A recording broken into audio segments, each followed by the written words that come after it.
What's up, guys? Today we're checking out our first Z270 board on the channel and by proxy, going over all of the new features that come with Intel Z270 chipset. That's right, all 2 of them. This is the MSI Z270 Gaming M7, which as you can see, sports built-in customizable RGB lighting.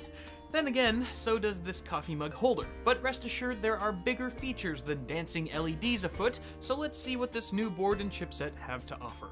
As most of you guys know, Z270 supports Intel's latest 7th gen Kaby Lake processors, which sport the LGA 1151 socket, meaning this board is backwards compatible with Skylake CPUs, if you happen to only be interested in upgrading your chipset.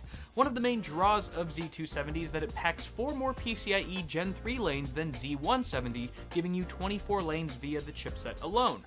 Factor in the 16 lanes available through the CPU, and you've got 40 PCIe lanes at your disposal for things like graphics cards, of course, and storage devices. This is good news for heavy storage users since ports no longer have to share lanes as readily as they did on Z170, meaning more connections on the motherboard can be utilized simultaneously. It's no surprise then that we find generous storage options on the M7, including a U.2 connector and 3 M.2 NVMe SSD slots with RAID 0 support, all natively controlled by the chipset.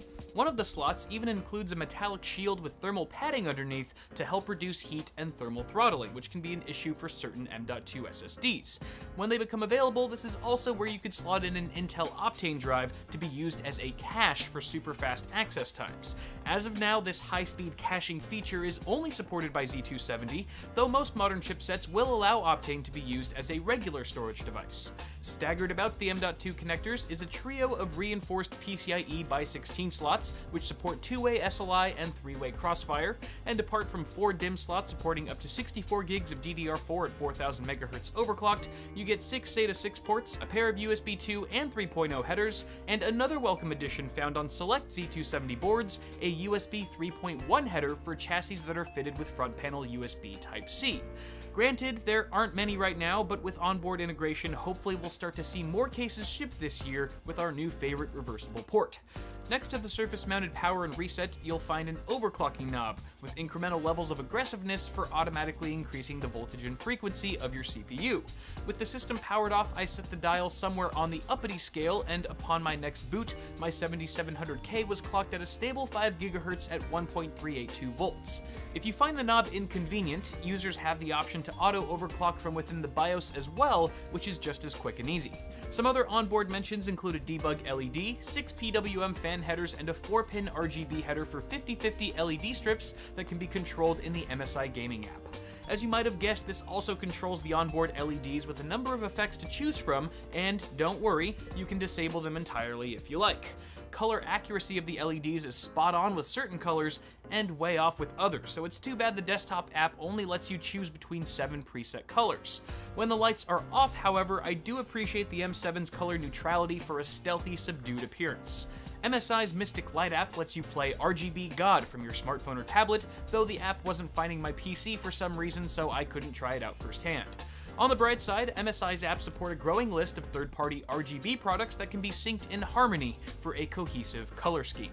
Circling back to the hardware, plenty of connectivity options line the rear I/O, including a PS2 port, 3 USB 2 ports, one supporting BIOS flashback, a clear CMOS button, DisplayPort and HDMI, killer Ethernet LAN, 2 USB 3.1 Gen 1 ports, 2 USB 3.1 Gen 2, one of which is using a Type-C connector, SPDIF out, and 8-channel audio powered by an isolated Audio Boost sound chip. After spending about a week with the Gaming M7, after all it was the board I used for my 7700K review, my impressions of it are mostly positive due to the solid build quality and plethora of storage options. The board has no issues taking a 7700K to 5 GHz, assuming your chip isn't a silicon dud, and I'm always a sucker for those little onboard touches like surface-mounted power and now USB 3.1. Like most motherboard manufacturers though, the software and LED color accuracy have much room for improvement.